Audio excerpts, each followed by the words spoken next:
নিঃসরণ হলো এমন একটি প্রক্রিয়া যেখানে কোনো পাত্রে থাকা গ্যাস সরু ছিদ্রপথ দিয়ে পাত্রের ভিতরে উচ্চ চাপের স্থান থেকে পাত্রের বাইরের নিম্নচাপের স্থানের দিকে সজোরে বেরিয়ে আসে।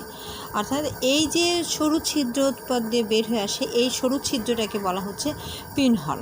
এটা আমরা বেলুনের ব্যাপনের বেলাতে এটি ঘটে গ্যাসের ঘনত্বের পার্থক্যের কারণে, কিন্তু নিঃসরণের বেলায় এটা ঘটে গ্যাসের চাপের কারণে। অর্থাৎ ব্যাপনের ক্ষেত্রে চাপের কোনো প্রভাব নেই, কিন্তু নিঃসরণের বেলায় চাপের প্রভাব রয়েছে।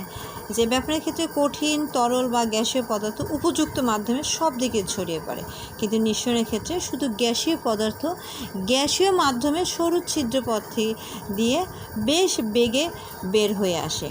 যেমন মনে করো, উদাহরণস্বরূপ বলা যায় যে ফুলানো বেলুনে একটু যদি সূক্ষ্ম ফুটো করতে পারো, তাহলে দেখা যাবে যে বেলুনের ভেতরে উচ্চ চাপে থাকা বাতাস সেই ছিদ্রপথে নিঃসরণের মাধ্যমে সবাইকে বের হয়ে আসবে।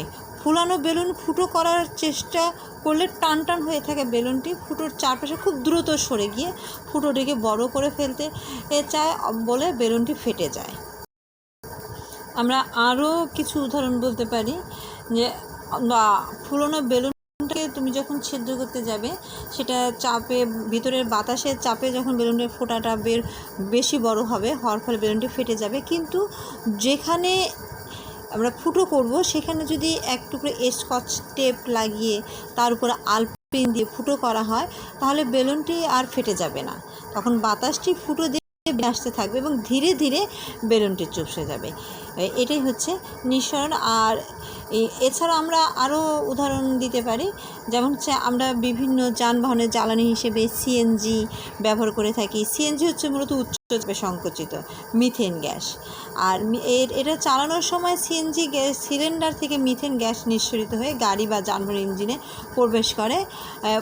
আবার আমরা রান্নার কাজও এই গ্যাস সিলিন্ডারে রক্ষিত অবস্থায় ব্যবহার করি। আসলে সিলিন্ডারে থাকে হচ্ছে প্রোপেন, বিউটেন গ্যাসকে উচ্চ চাপে সংকুচিত করে তরল অবস্থায় সিলিন্ডারে ভর্তি করে রাখা হয়।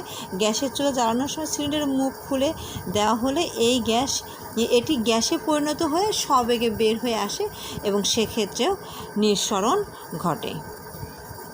এখন আসো পাতনটা সাধারণত হচ্ছে তরল পদার্থকে তাপ প্রয়োগ করে বাষ্পে প্রক্রিয়াকে বাষ্পীভবন বলে। আবার বাষ্পকে শীতল করলে তার তরলে পরিণত হয়, যাকে আমরা ঘনীভবন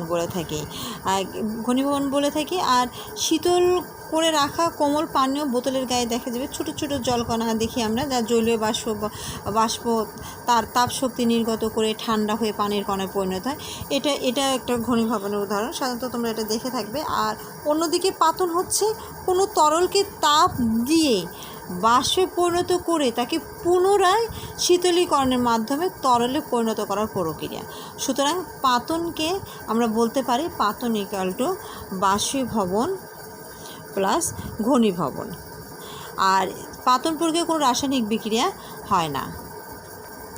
এখন ল্যাবরেটরিতে পাতনের পরীক্ষা করলে দেখা যায় যে সমুদ্রের পানিকে যদি ফুটানোর ফলে বাষ্পীভূত হয়ে যাওয়ার পর আর লবণ অবশেষ হিসেবে থেকে যায়।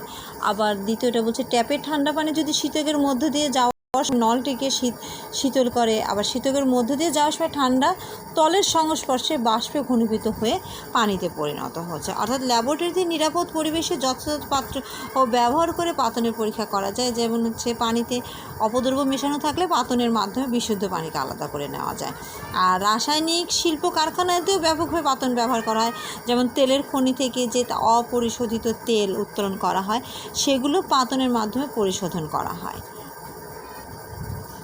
এবার আসো ঊর্ধ্বপাতন হচ্ছে এমন একটি প্রক্রিয়া যেখানে কোনো কঠিন পদার্থকে তাপ প্রয়োগ করলে সেটি তরলে পরিণত না হয়ে সরাসরি বাষ্পে পরিণত হচ্ছে। অর্থাৎ কোনো কঠিন পদার্থকে যদি তাপ প্রয়োগ করা হচ্ছে, সেটা প্রয়োগ করে সেটা তরলে পরিণত হবে, তারপরে বাষ্পে পরিণত। কিন্তু ঊর্ধ্বপাতনের বেলায় কঠিন পদার্থ সরাসরি বাষ্পে পরিণত হয়। যেমন ন্যাপথলিনের নাম তোমরা অবশ্যই শুনেছ।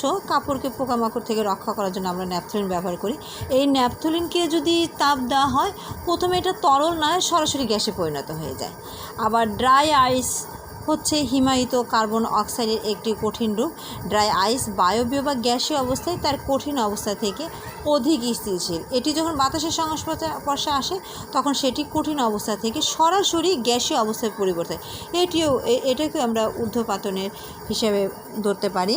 যেমন হচ্ছে নিশাদল, দেখো নিশাদল হচ্ছে, তারপরে কর্পূর, আয়োডিন, অ্যালুমিনিয়াম ক্লোরাইড, এই পদার্থগুলোকেও তাপ দিলে সেগুলো তরলে পরিণত না হয়ে সরাসরি বাষ্পে পরিণত হয়। এটাকে আমরা এই পদার্থগুলোকেই ঊর্ধ্বপাতিত পদার্থ বলা হয়। তাহলে যদি আমরা বলি যে ঊর্ধ্বপাতিত পদার্থ কোনগুলো, আমরা নিশাদল, কর্পূর, আয়োডিন এবং অ্যালুমিনিয়াম ক্লোরাইডের কথা বলতে পারি। আর তাছাড়া কোনো কঠিন পদার্থের মিশ্রণের মধ্যে যদি একটি ঊর্ধ্বপাতিত পদার্থ মিশ্রিত থাকে তাহলে ওই ঊর্ধ্বপাতিত পদার্থকে মিশ্রণ থেকে সহজেই পৃথক করা যায়। যেমন খাবার লবণ সোডিয়াম ক্লোরাইডের সঙ্গে অ্যালুমিনিয়াম ক্লোরাইড আর বা নিশাদল মিশ্রিত থাকলে ঊর্ধ্বপাতন প্রক্রিয়ায় নিশাদলকে আলাদা করা যাবে। আবার আয়োডিন মিশ্রিত খাবার লবণ থেকে ঊর্ধ্বপাতন পদ্ধতিতে আয়োডিনকেও আলাদা করা যায়।